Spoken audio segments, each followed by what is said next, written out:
सुप्रभातम बच्चों आज हम संस्कृत पढ़ने जा रहे हैं। संस्कृत में 9वां पाठ है, 9वां पाठ जिसका नाम है पर्यावरण रक्षकाः। पर्यावरण के रक्षक। बच्चों, पर्यावरण के रक्षक कौन है? पेड़। तो बच्चों, पर्यावरण के रक्षक पेड़ हैं। तो पर्यावरण शब्द कैसे बना? परि प्लस आवरण, पर्यावरण। तो पर्यावरण किसे कहते हैं? जिसे हम महसूस कर रहे हैं, जी रहे हैं और देख रहे हैं, वह सब पर्यावरण है। तो बच्चों, इस पर्यावरण के ऊपर इस पाठ को पढ़ने से पहले हम एक श्लोक पढ़ने जा रहे हैं। ध्यान से सुनिए। अहो ऐसां वरम जन्म सर्व प्राण्युपजीवनम धन्या महीरुहा येभ्यो निरासाः यान्ति नार्थिनः। मैं दोबारा से रिपीट करता हूँ। अहो ऐसां वरम जन्म सर्व प्राण्युपजीवनम धन्या महीरुहा येभ्यो निरासाः यान्ति नार्थिनः। तो बच्चों, कवि कहते हैं अहो, अरे, ऐसां, इनका, वरम जन्म, जन्म श्रेष्ठ है, इनका जन्म श्रेष्ठ है, जो सभी प्राणियों के लिए जीते हैं, जो सभी प्राणियों पर उपकार करते हैं। धन्या महीरुहा, धन्य है ये पेड़ जिनसे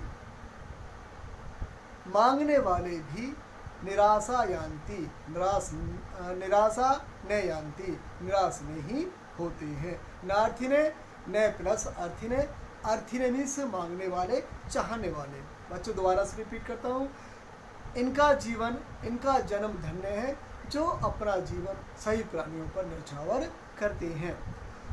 जैसे वे पेड़ धन्य हैं, ये पेड़ धन्य हैं जिनसे मांगने वाले भी निराश नहीं होते हैं।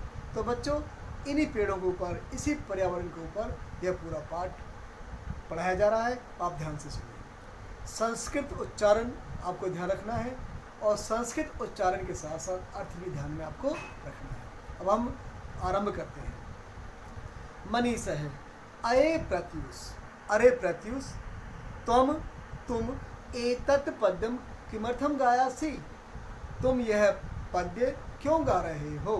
प्रत्युष है। प्रत्युष, हे मनीष, अद्य आज अहम, मैं अति प्रसन्नो अस्मि। प्रसन्न है प्लस अस्मि, विसर्ग संधि, प्रसन्नो अस्मि। आज मैं बहुत प्रसन्न हूँ। यतः, क्योंकि अहम पादपम आरोप्य आगच्छामि, मैं पौधा लगाकर आ रहा हूँ। किम न जानामि, क्या नहीं जानते हो? अद्य पर्यावरण दिवस है अस्ति, आज पर्यावरण दिवस है। मनीष है। आहा, अरे, मया कथम विस्मृतम, मैं कैसे भूल गया। अद्य तो, आज तो, जून मास से 5वीं तारीख अस्ति, आज जून महीने की 5 तारीख है, अर्थात आज 5 जून है। तो बच्चों, पर्यावरण दिवस कब मनाया जाता है? 5 जून को पर्यावरण दिवस मनाया जाता है। प्रत्युष है। त्वम किम, तुम क्या? अद्य तु, आज तो, सर्वैः जनैः वृक्षाः विस्मृताः, सभी लोग वृक्षों को भूल गए हैं। जीवन से आधारान, जीवन के आधार, एतान वृक्षान, इन वृक्षों को, नराः, लोग, निज स्वार्थान हेतु, अपने स्वार्थ हेतु, कृंतन्ति, काटते हैं। कृंतन्ति में कृंत धातु, काटना। मानवैः, मानवों के द्वारा, सुखानि, सुख, उपभोक्तुम, उप प्लस भुज प्लस तुमुन प्रत्यय, उपभोक्तुम। तो बच्चों, मानवों के द्वारा सुख भोगने के लिए असंख्यानि साधनानि आविष्कृतानि, मानवों के द्वारा सुख भोगने के लिए असंख्य, अनगिनत साधन आविष्कार किए गए हैं। अस्मात् कारणात्, इस कारण, ते प्रकृते पर्यावरणस्य च द्वयोः एव अवहेलनां कुर्वन्ति, इसी कारण वे प्रकृति की और पर्यावरण दोनों की ही अवहेलना करते हैं, अर्थात बुराई करते हैं, अनदेखा करते हैं। तो बच्चों, इस तरह से आप लोगों को पहला गद्यांश पढ़ाया गया। तो इससे संबंधित कुछ प्रश्न मैं पढ़ने जा रहा हूँ। आप लोगों को ये प्रश्न सुन करके लिखने हैं, अपने आप स्वयं लिखने हैं। पहला प्रश्न, विश्व पर्यावरण दिवस है कदा मान्यते, अर्थात विश्व पर्यावरण दिवस कब मनाया जाता है। प्रश्न नंबर 2, पर्यावरण दिवसे किम करणीयम, पर्यावरण दिवस पर क्या करना चाहिए। प्रश्न नंबर 3, वृक्षाः कस्य आधाराः सन्ति, वृक्ष किसके आधार हैं। प्रश्न नंबर 4, वृक्षाः कस्मै फलन्ति, वृक्ष किसके लिए फलते हैं। प्रश्न नंबर 5, के आतपे तिष्ठन्ति, धूप में कौन खड़े रहते हैं। तो बच्चों, इस तरह से प्रश्न के उत्तर आपको स्वयं देने हैं। अब हम आगे बढ़ते हैं। मनीष है, तुम सत्यम वदसी, तुम सत्य कह रहे हो। वृक्षाः परोपकाराय एव फलन्ति, वृक्ष परोपकार के लिए ही फलते हैं। ते सर्वदा, वे हमेशा स्वयं आतपे, स्वयं धूप में स्थित्वा खड़े होकर अस्मभ्यम छायाम यच्छन्ति, हमें छाया देते हैं।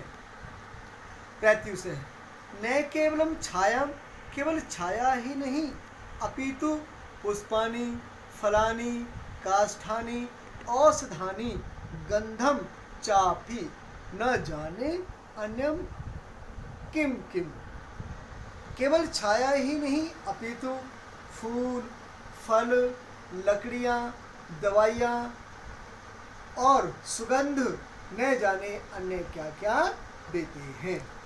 सूर्य से प्रकाश से, सूर्य के प्रकाश में तरवह पेड़ कार्बन डाइऑक्साइड नामने वायु अवशोषणम कुर्वन्ति,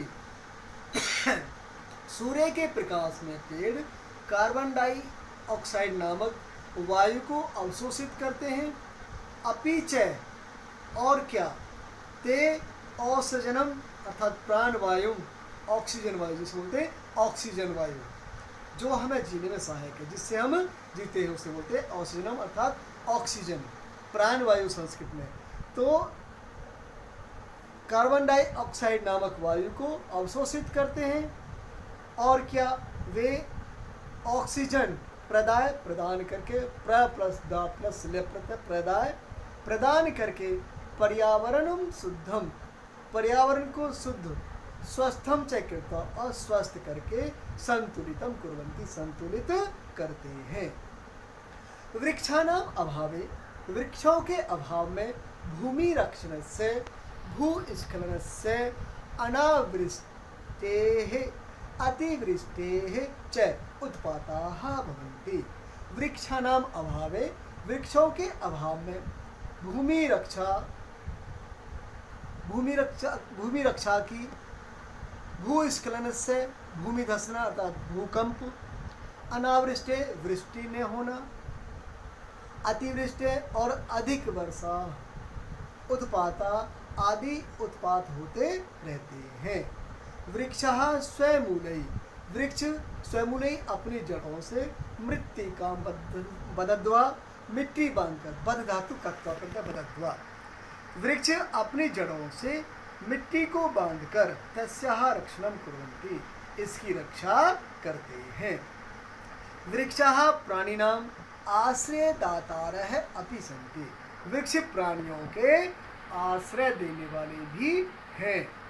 तरूणां शाखासु विविधाः खगाः वानराः, मूलेषु सर्पाः पिपीलिकाः, पत्रेषु कीटाः, पुष्पेषु भ्रमराः च वसन्ति।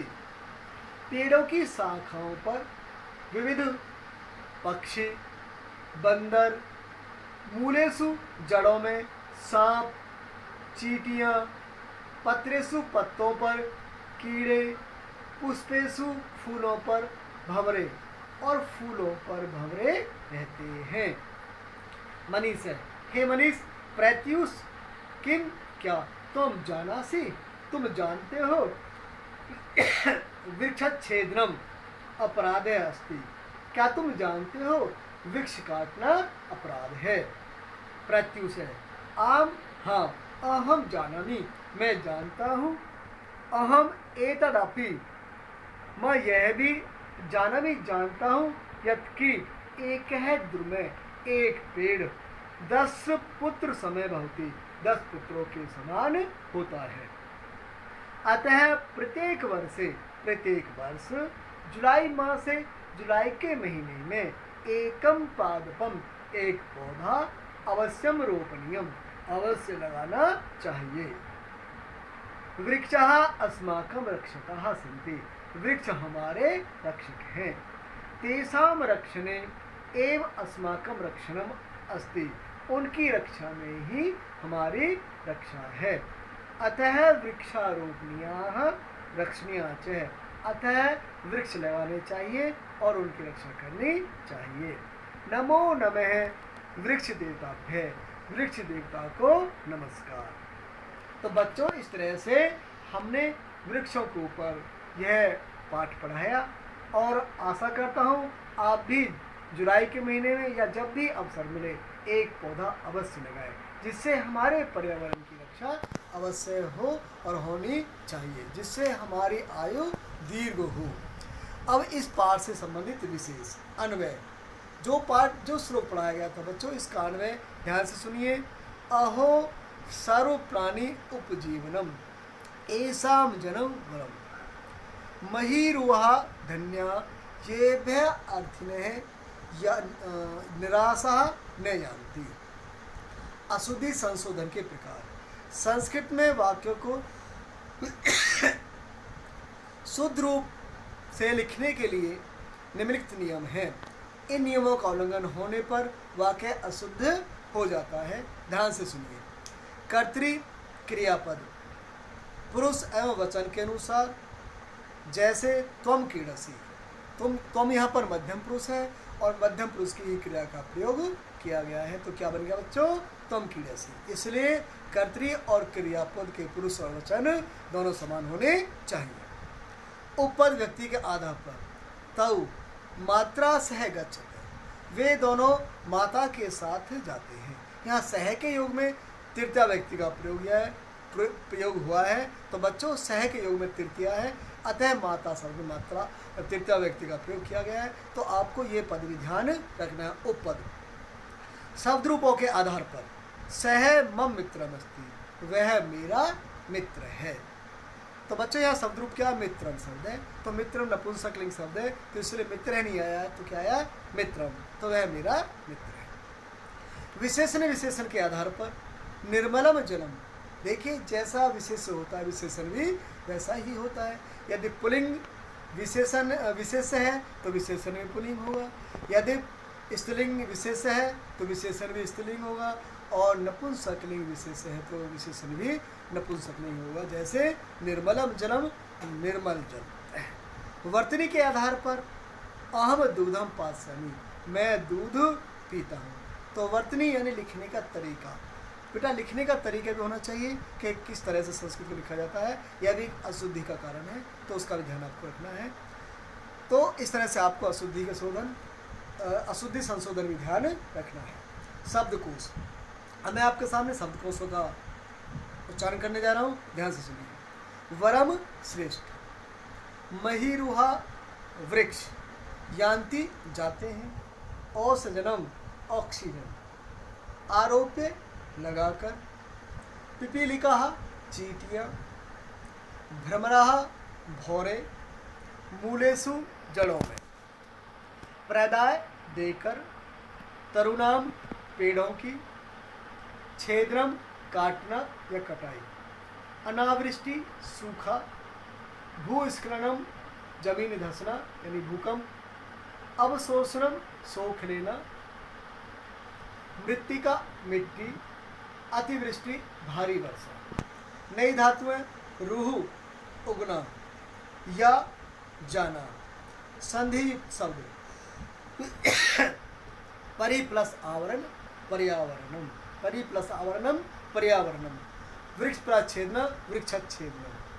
प्राणी प्लस उपजीवनम, प्राणी उपजीवनम, प्रसन्न प्लस अस्मि, प्रसन्नो अस्मि, ने प्लस अर्थिने, न अर्थिने है, एतत् प्लस अपि, एतदपि, प्रत्ययुक्त शब्द, वि प्लस स्मृ प्लस तप्रत्यय विस्मृतम, रक्ष प्लस अन्य रक्षणीयः, प्रय प्लस सद प्लस कत्प्रत्यय प्रसन्न है, स्था प्लस कत्वा स्थित्वा, रूप प्लस अन्यर रोपनीयः, बंध प्लस कत्वा बदद्वा, आ प्लस रू प्लस लब आरुह्य, उप प्लस भुज प्लस तुमुन उपभोक्तुम, आ प्लस रू प्लस लब आरोप्य।